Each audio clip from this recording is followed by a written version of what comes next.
Halo, balik lagi ke channel KFT Motorsport. Kali ini kita bakal review Mitsubishi Outlander GLS tahun 2012. Mau lihat reviewnya gimana? Simak aja videonya berikut ini. Oke, sekarang kita test drive Mitsubishi Xpander. Saya harus bilang ya, saya jengkel review hari ini karena sebenarnya sudah ada footage tadi, cuman ternyata nggak direkam sama Bagas. Jadi kita cuma punya record audionya aja selama kurang lebih 30 menit. They say that love is blind, but I never trusted sight. When I turn and look inside, there's nothing I can't find. In the silence of the night, when my demons come alive, I hear a voice disguised, telling me we're not alright. No evil lies now. Hear no, see no, need no evil. You're always on. Mitsubishi Outlander pertama keluar di Indonesia tahun 2012. Sebenarnya launchingnya sekitar tahun 2010. Nah, yang kita review hari ini adalah generasi pertamanya. Ini tahun 2012.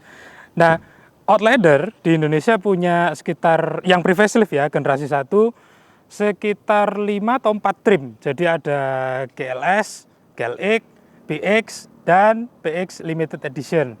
Nah, yang ini adalah tipe GLS.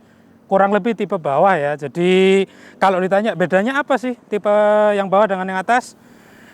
Keunggulan dari Outlander yang disukai banyak orang adalah fitur panoramic sunroof ya. Nah, yang ini karena di tipe GLS jadi kita nggak punya.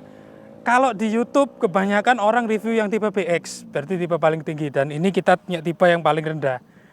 Nah, ini menurut saya nilai plus baru lah di YouTube ya, karena nggak ada yang review mobil ini. Nah, Outlander sendiri sebenarnya sekarang sudah masuk ke generasi keempat, PHEV itu ya, PHEV. Yang menurut saya generasi 4-nya itu paling ganteng daripada semua generasi Outlander. Sayangnya di Indonesia sampai tahun 2022 kita masih pakai generasi kedua facelift. Nah, ini pre-facelift.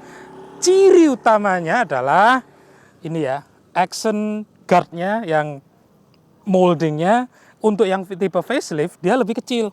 Ini masih yang besar. Kemudian fog lamp standar. Nah, untuk yang tipe PX yang tahun 2012 atau pre-facelift dia sudah punya DRL ya. Jadi daylight day, iya DRL. Kemudian nggak ada lampu sen. Tapi saya bingung ini buat apa? Ini harusnya lampu sen sih. Tapi ini lampu sen. Ini insang, tapi nggak fungsi. Jadi ini cuman action aja supaya nggak kosong. Dan yang plus lagi adalah untuk fender dia nggak pakai besi, dia pakai plastik. Alasannya adalah weight saving. Jadi mobil ini punya berat sekitar 1,38 ton. Jadi mungkin kalau dia pakai panel besi mungkin mendekati 1,4 jadinya ya. Atau kurang lebih jadi 1,4. Jadi ini ya pakai plastik. Tapi ini plastik bukan plastik yang ecek-ecek ya. Ini sturdy banget. Kemudian overall design, ini yang saya pengen kritik ya. Di YouTube banyak orang bilang ini SUV. Ini bukan SUV, ini crossover. Perbedaan SUV sama crossover adalah kalau SUV itu mobil yang basicnya dari Jeep, yang dimana dia fungsinya untuk berpetualang. Sport utility vehicle.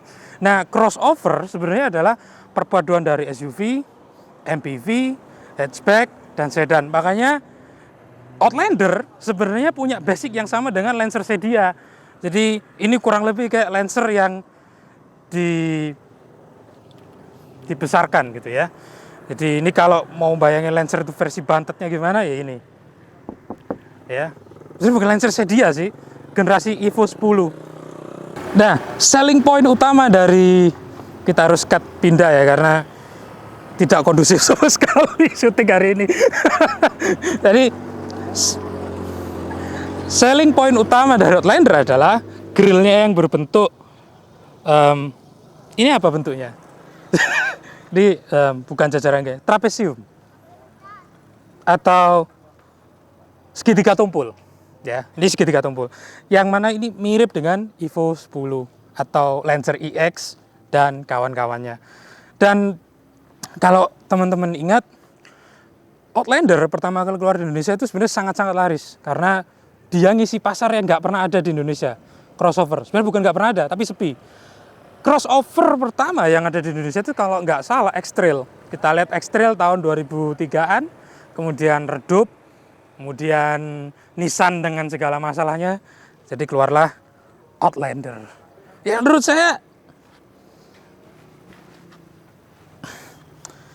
ganteng sih, tapi ya saya keluar frame ya. Ya menurut saya ganteng, tapi kelihatan sih mobil ini udah mulai berumur ya. Jadi ini yang saya sayangkan sih, sampai lebih dari 10 tahun Mitsubishi pakai basic yang sama, platform yang sama, yang harusnya kita udah dapat generasi keempat. Tapi sampai tahun sekarang kita masih pakai generasi 2. 1 sih malahan.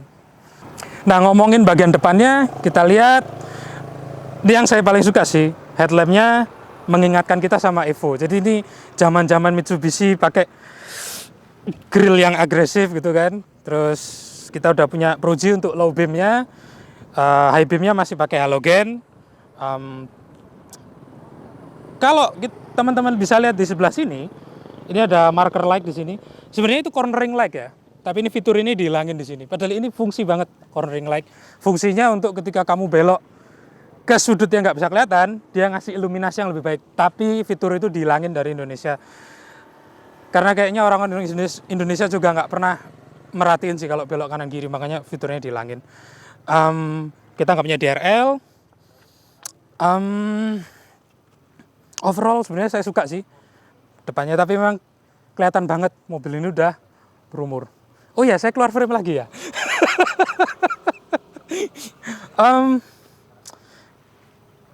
Ini sih tampilan depannya.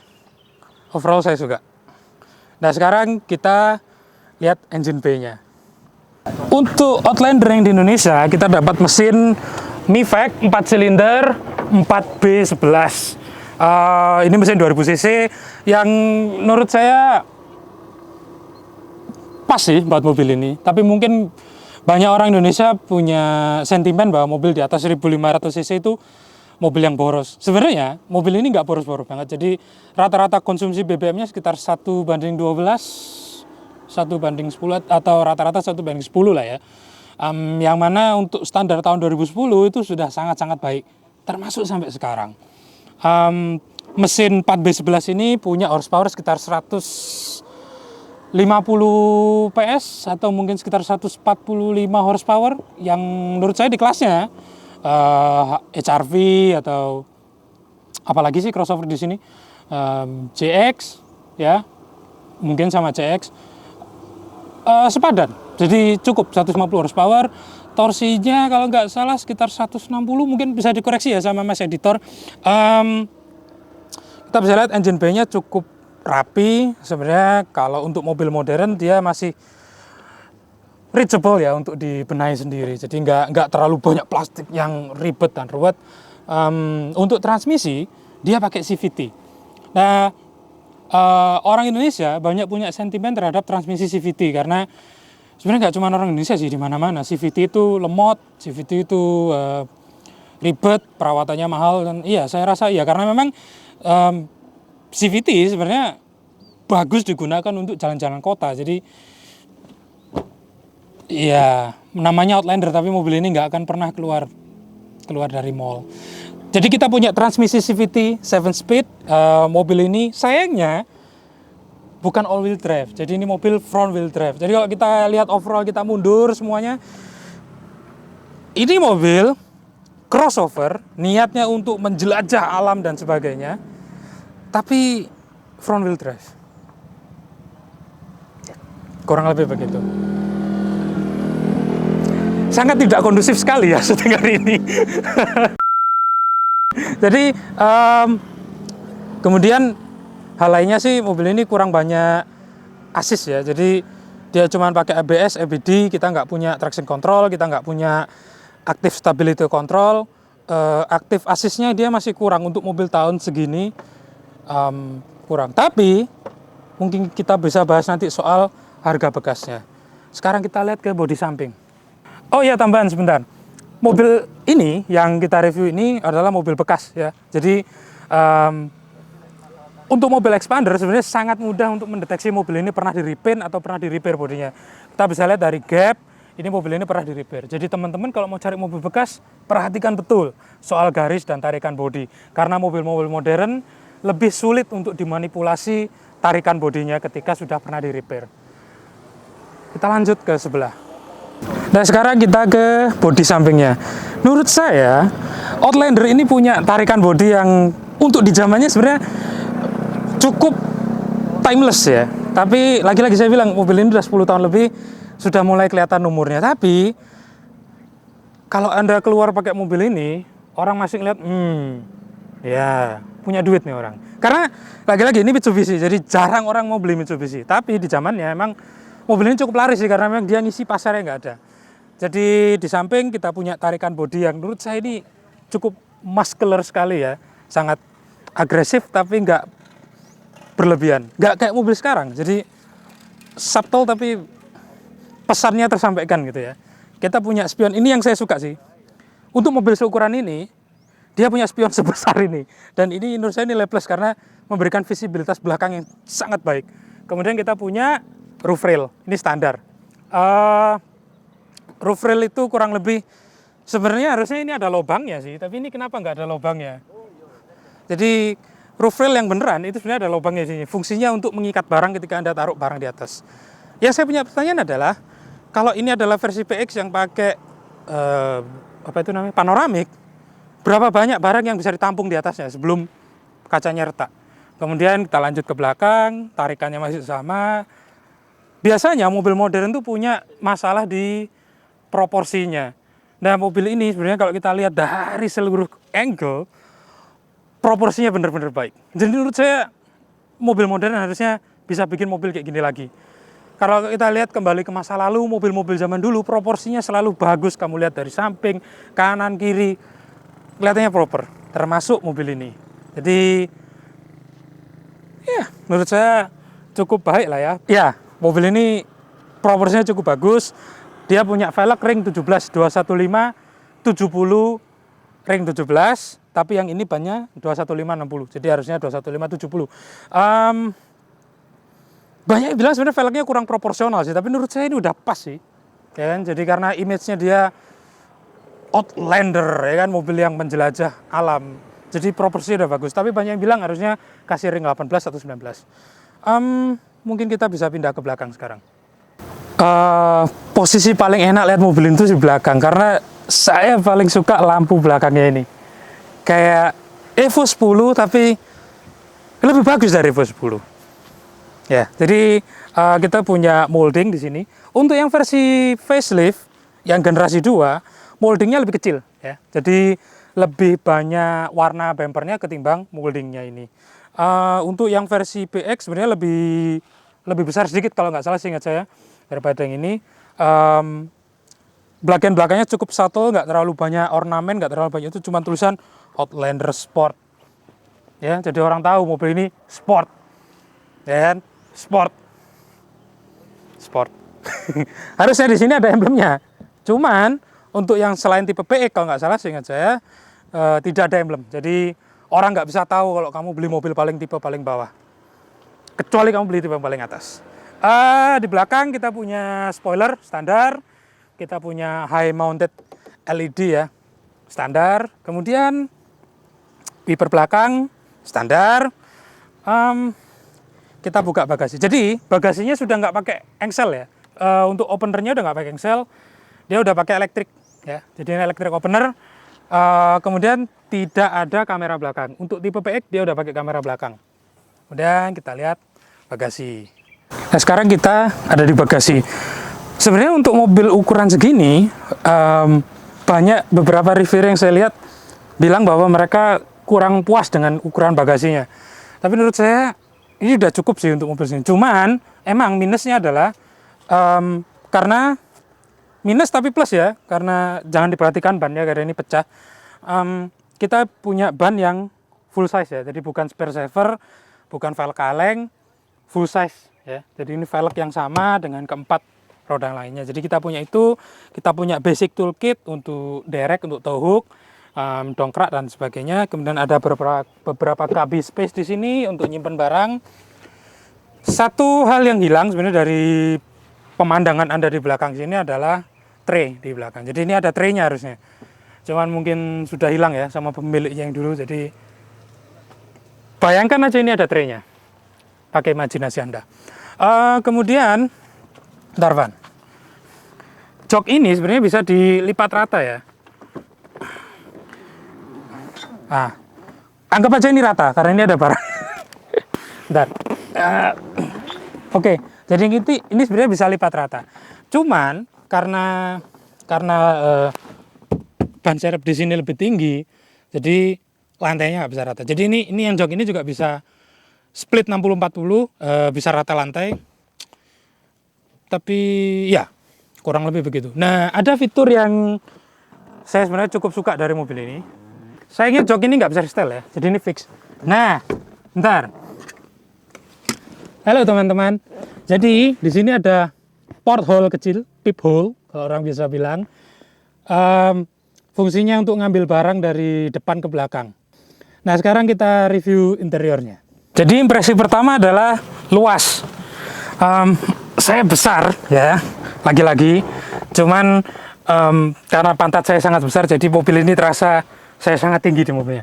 Salah satu kelemahan dari crossover adalah pilar yang nggak bisa terlalu tinggi karena dia ingin ngejar gravity height kayak mobil sedan. Lagi-lagi interiornya kelihatan outdated banget. Mungkin di tahun 2010 pun, tahun 2012-an mungkin sudah kelihatan agak berumur ya. Setir ini saya suka sih, mengingatkan saya sama Pajero.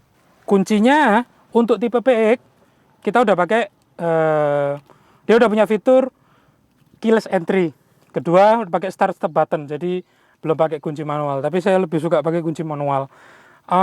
Untuk interiornya kurang lebih karena ini tipe paling dasar, fitur cuman airbag 2 sisi yang dimana sampai tahun sekarang dia tetap masih pakai dual airbag aja. Jadi belum ada pilar, belum ada door trim airbag.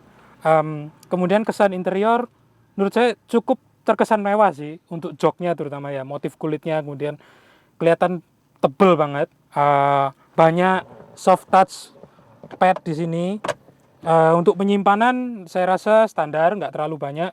Di sini ada cup holder, tapi kalau Anda perhatikan ini tulisannya bukan buat gelas, jadi ini nggak bisa buat nyimpan minum. Ini cup holdernya. Kemudian ini saya nggak tahu ini apa, ini buat apa.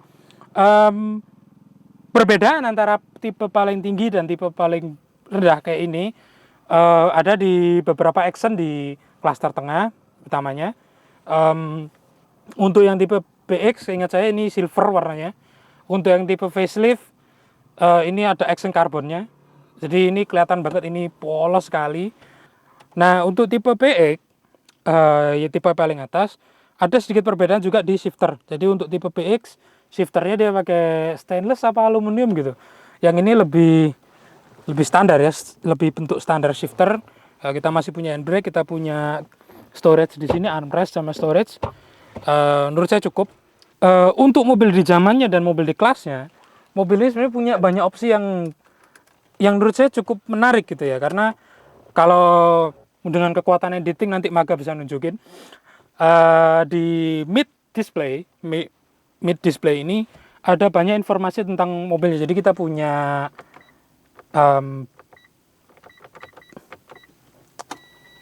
jadi kita pertama masuk langsung disambut welcome gitu kan. Cluster nyala semua, kemudian kita bisa milih banyak hal di dalamnya termasuk timer untuk nyetir. Jadi kalau teman-teman luar kota kita bisa set timernya untuk nyetir 4 jam sekali atau 2 jam sekali untuk istirahat. Kemudian bisa ngatur suara dari lampu sen dan sebagainya. Jadi menurut saya untuk mobil tahun ini fitur ini sebenarnya cukup banyak gitu ya. Untuk sound system standar kita punya tweeter di kanan kiri. Kemudian head unit, jadi ini kelihatan banget sebenarnya. Ini head unit yang sama dipakai di tipe paling atas, jadi tidak ada bedanya. Head unitnya mungkin teman-teman YouTuber lain udah banyak yang jelasin. Dia pakai GVC, bisa Bluetooth, iPod connection dan lain sebagainya. Jadi mobil ini waktu datang sebenarnya kosongan, jadi ini nggak ada head unitnya. Kemudian Mitsubishi Indonesia menambahkan sendiri ke mobil ini. Jadi sebenarnya untuk interior nggak terlalu mencolok, nggak terlalu banyak gimmick. Sebenarnya saya sendiri sebenarnya sempat berubah pikiran sih, mana yang saya lebih suka antara HR-V, HR-V atau interior ini. Tapi ketika saya masuk ke dalam mobil ini, saya rasa saya lebih suka interior ini karena lebih simple, lebih subtle, informasi semuanya jelas, nggak ada gimmick, nggak ada desain artistik yang nggak fungsi, tapi secara estetik ya sudah ketinggalan zaman banget. Kalau ini keluar tahun 2005 mungkin sangat-sangat modern. Nah sekarang kita lihat untuk jok belakangnya. Jadi ini posisi jok depan, posisi saya nyetir biasa. Karena saya gemuk harusnya susah, tapi ini enggak. Nah sebenarnya posisi duduknya cukup nyaman. Untuk orang dewasa ini sangat-sangat nyaman sebenarnya. Kita punya jok kulit sama dengan di depan. Kita punya storage kecil di sini dan kita ditemani ini supaya kendaraan kita lebih nyaman. Saya rasa kenapa ownernya pakai ini karena mungkin joknya nggak bisa recline. Jadi ini joknya nggak bisa recline. Saya lepas dulu ya. Jadi ini joknya nggak bisa recline, ini fix. Menurut saya ini nilai minusnya dari mobil ini karena dia nggak bisa di setel. Jadi mungkin kurang nyaman. Tapi sebenarnya kalau kita kembali lagi, paddingnya di sini cukup empuk sih. Jadi mungkin kalau kita bepergian di waktu yang lama mungkin nggak terlalu capek. Tapi dudukannya di sini ini terlalu gimana ya? Kayak nggak bisa ngegrip gitu. Di belakang sih nggak ada apa-apa ya, nggak ada fitur, nggak ada padding juga. Ya yang belakang pakai hard panel ya. Yang depan pakai soft touch ini. Ya yang depan pakai soft touch ini hard ya. Mungkin yang PX depan belakang mungkin sama, tapi mungkin ini karena biar lebih murah aja. Nggak ada fitur. Jadi menurut saya salah satu keunggulan mobil ini adalah kalau kita beli tipe paling tinggi. Jadi kita bisa lihat langit gitu kan, penumpang belakangnya juga bisa lihat ke atas. Saya ini nggak ada. Saya pengen banget lihat yang ada panoramiknya, tapi ya kurang lebih ini aja. Jadi ini belum, kalau nggak salah ini masih belum apa sih istilahnya, isofix atau apa ya yang bisa buat bawa restrain untuk anak kecil itu. Jadi ini belum ada. Tapi kita punya seatbelt 3 poin ya. Jadi ada untuk 3 orang. Kemudian tadi yang saya tunjukin di tengah ada armrest. Oh sorry, ya tadi saya bilang nggak ada cup holder ya. Ada, tapi cuma 2. Jadi anda harus milih. Kalau anda mau bawa 3 orang di belakang, anda nggak bisa bawa minum. Kalau anda mau bawa minum, 1 orang harus anda usir. Ya, karena ini hujan, kita cepet-cepet langsung test drive aja. Saya harus bilang ya, saya jengkel review hari ini karena sebenarnya sudah ada footage-nya tadi. Cuman ternyata nggak direkam sama Maga. Jadi kita cuma punya record audionya aja selama kurang lebih 30 menit. Oke, kita harus ulang lagi dari awal. Oke, sebenarnya impresi awal. Ketika saya pertama masuk dari mobil ini, spacious ya, cukup luas, cukup ya nggak susah karena saya orangnya gemuk dan ini cukup mengakomodir badan saya. Jadi saya nggak terasa claustrophobic di mobil ini. Secara tampilan ketika kita nyetir, pertama kita pasti lihat interiornya kayak gimana sih, fasianya kayak gimana sih. Saya bilang oke sih untuk mobil tahun segini, oke banget. Dan minusnya adalah kita udah tahu dan kelihatan ini tua banget sebenarnya, dashboardnya sangat-sangat tua. Jadi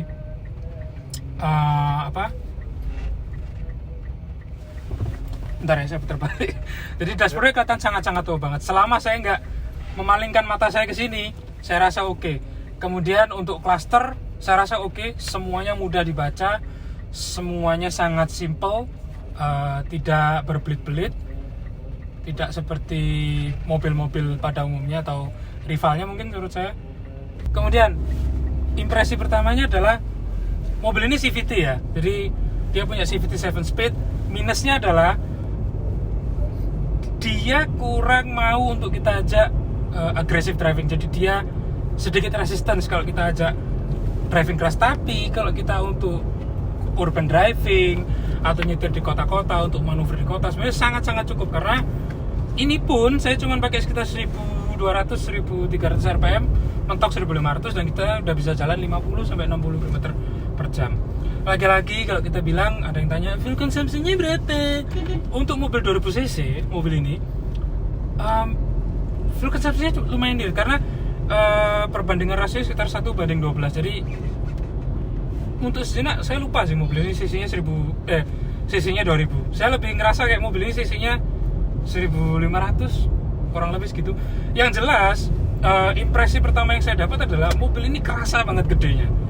Dan beberapa kritik yang sempat saya baca adalah, dan cukup saya rasakan, untuk mobil sebesar ini dengan dimensi lebar yang cukup lebar di kelasnya, interiornya kurang spacious sebenarnya. Tapi lagi-lagi kita balik, saya pribadi nganggap ini cukup, meskipun memang dimensinya harusnya lebih luas gitu. Untuk akselerasi, respon transmisi sebenarnya cukup responsif ya. Cuman lagi saya bilang, untuk aggressive driving dia nggak begitu bagus, dia nggak begitu baik. Kita punya shifter di sini. Jadi untuk yang versi PX atau yang limited dia punya paddle shift di sini. Untuk yang versi ini GLX kita cuman GLX kita cuman punya shifter di kolom shifter di bawah. Jadi kita bisa pindah ke 3, 2, 1 dan sebagainya. Nah, ini kita sekarang ada di posisi gear 5, 4, 3, 2. Nah, sekarang kita pakai 2. Kita coba. Jadi lagi-lagi ya, karena ini CVT, jadi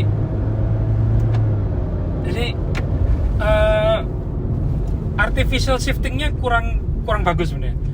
Jadi mari hitam. Saya rasa kurang lebih mending nggak usah dipakai deh ini shifting manualnya, mending udah lupain aja, mending pakai CVT-nya. Karena orang yang biasa pakai manual torque converter atau pakai mobil manual pasti nggak akan suka mobil ini. Tapi untuk mereka yang sudah biasa pakai CVT, sebenarnya enak pakai CVT itu. Jadi kurang lebih plus minusnya dari situ. Kemudian soal handling, feedback di setir saya rasa cukup ya. Jadi ketika kita belok, ketika kita manuver, kita bisa ngerasain betul mobil ini mau belok kemana, atau cukup predictable. Jadi bukan mobil yang kita setir udah belok ternyata mobilnya belum mau belok. Jadi cukup responsif, cukup agile. Ini yang saya suka dari poin mobil ini. Semua kontrol bisa diraih dengan tangan, ergonomiknya bagus banget. Kontrol audio dari sini, jadi di sini. Cuman minusnya menurut saya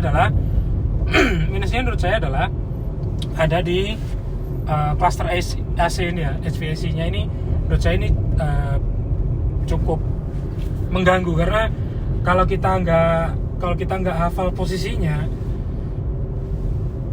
cukup mengganggu. Kita harus malingkan mata dulu ke sini. Jadi menurut saya minusnya di situ.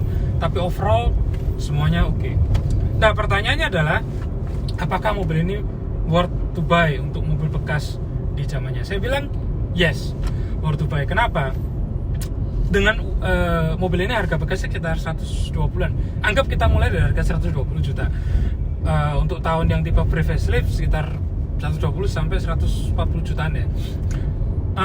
Yang harus diwaspadai adalah pasti body, karena mobil-mobil ini umumnya owner Mitsubishi sangat sayang sama mobilnya. Jadi tapi tetap harus diperhatikan, karena sekali mereka abuse sama mobilnya, abuse-nya cukup parah. Jadi harus diperhatikan. Worth it? Ya, sangat-sangat worth it untuk di kelasnya, karena saya bilang tadi rivalnya adalah HR-V. Kalau dibandingin sama satunya, saya lebih prefer ini. Kenapa? Karena satu, apa yang Anda harapkan dari Honda akhir zaman? Semuanya naikannya keras, semuanya gimmick, semuanya penuh dengan artistik yang nggak ada fungsinya gitu, dashboard dan sebagainya. Mungkin bagus, tapi nggak. Saya lebih prefer ini karena satu, joknya empuk, handlingnya bagus, naikannya oke, power oke. Cuman mungkin minus di CVT-nya mungkin kurang responsif ya. Tapi ya plus minus lah saya bilang. Untuk naikkan urban driving saya bilang oke juga. Jadi kalau luar kotaan? Luar kota, tergantung luar kota ini kita mau kemana. Kalau kita mau ke jalan yang sedikit terjal, saya nggak sarankan sih, karena satu ini pakai CVT, dua dia front wheel drive. Jadi untuk medan yang terlalu berat saya tidak merekomendasikan mobil ini. Produsen mobil sekarang itu suka bikin mobil yang kepingin outlandish, kepingin keluar, kepingin outlander banget gitu ya. Tapi mobilnya nggak bisa kemana-mana, nggak bisa ngapa-ngapain gitu loh. Jadi plus minusnya di situ. Kalau soal gaya agresif, saya lebih prefer mobil ini timbang rivalnya si HR-V. Crossover dengan harga segitu, menurut saya sudah nggak worth it lagi karena harusnya mobil ini sudah punya traction control atau pasif aktif safety ya. Lah mobil ini cuma punya ABS sama EBD. Dia nggak punya active stability control, dia nggak punya traction control dan lain sebagainya untuk assist safety seperti itu, dia nggak punya. Yang anehnya adalah expander malah punya, ini nggak punya gitu. Jadi menurut saya minusnya ada di situ. Kalau kita mau prefer ambil mobil ini gitu, mending cari bekas. Saya rasa nilai poin lebihnya di situ. Kedua, nama Mitsubishi masih punya pamor, ya kan? Karena kalau kamu keluar pakai mobil Mitsubishi kayak orang ini punya duit gitu kan. Yang mana statement itu pasti adanya di mobil-mobil Honda gitu. Tapi saya bilang Outlander punya ciri khas kayak gitu. Dan bantingan suspensinya juga tidak terlalu keras, tidak terlalu empuk, cukup stabil. Jadi untuk roll barnya pun, untuk body rollnya juga tidak terlalu terasa. Nah, keunggulan utama mobil ini adalah keempat suspensinya sudah pakai independen. Di rivalnya beberapa masih pakai torsion beam. Nah, keunggulan torsion beam adalah suspensinya memang lebih murah secara produksi. Dia juga memberikan stiffness untuk roll body yang lebih baik. Tapi untuk menerima handling ketika kita ingin bermanuver, ketika ingin menambah ride quality-nya, torsion beam punya banyak kelemahan. Jadi menurut saya ini nilai plus yang sangat-sangat besar karena dia punya 4 suspensi independen di depan dan belakang. Jadi naikannya sangat enak, bantingannya nggak terlalu keras, mobilnya juga akhirnya terasanya lebih enak. Cuman minusnya adalah noise di depan tuh sangat tinggi. Jadi mungkin kalau mau beli, lagi-lagi saya bilang mungkin pasang insulasi. Menurut saya mobil ini enak sih. Lagi-lagi untuk pengereman, feel dari pedal remnya pun tidak terlalu agresif, tidak terlalu keras, dan juga tidak terlalu empuk. Jadi firm ya. Kalau kita mau nyetir pakai sepatu pun masih aman. Ergonomiknya bagus. Jadi ya saya rasa di situ sih keunggulannya. Ini joknya bisa naik turun ternyata. Jadi untuk kontrol joknya pun udah lumayan lah, udah standar. Untuk comfortnya pun udah oke lah untuk mobil ini. Ya harus lah, ya kan. Yang jelas nggak seperti Honda akhir zaman yang naikannya keras semua. Jangan gitu. Jadi saya banyak ngeritik Honda karena emang naikannya keras banget. Dan menurut saya lebih hambar daripada mobil ini. Jadi ini worth it kalau saya bilang. Selama Anda nggak memperhatikan pemandangan Anda keluar dari klaster depan. Jadi kalau Anda kesini, saya marah besar karena ya, tapi overall sebenarnya dashboardnya nggak terlalu jack sih, karena ini semua soft touch. Jadi ya terasa lah mewahnya, ya kan? Sedikit. Tapi untuk di kelasnya ini udah top. Yang belum saya jelasin tadi adalah yang saya lupa karena footage-nya hilang. Mobil ini punya teleskopik dan tilt steering ya. Jadi fitur yang sangat membantu di mobil ini menurut saya ya. Itu aja sih review hari ini. Overall kesimpulannya adalah yes, mobil ini worth it. Yes, mobil ini nyaman. Apakah saya suka? Ya. Untuk harga sekian 120 sampai 150 juta kita beli di pasar second, oke. Maintenance saya rasa nggak terlalu berat ya, nggak mengerikan apa kata orang soal Mitsubishi. Kemudian lagi-lagi pamor sosial, yes, mobil ini punya pamor yang cukup lumayan. Tapi saya sarankan kalau Anda beli mobil ini bekas, ambil yang PX atau yang limited edition. Karena keunggulan mobil ini sebenarnya paling utamanya adalah cuman karena punya panoramic roof. Udah itu aja. Lain itu oke. Cuman makin oke karena punya panoramik, itu aja udah. Makin oke karena klaksonnya bunyinya kayak angkot. Yes. Jadi mungkin itu aja kesimpulan hari ini. Terima kasih udah nonton. Lagi-lagi saya bilang Jangan lupa like, subscribe, nyalakan loncengnya biar tahu kalau kita punya video. Karena KFT is comeback. Jadi banyak konten-konten baru yang bakal kita tunjukin. Dan ya, sampai jumpa. Mari Kiss, if you Mari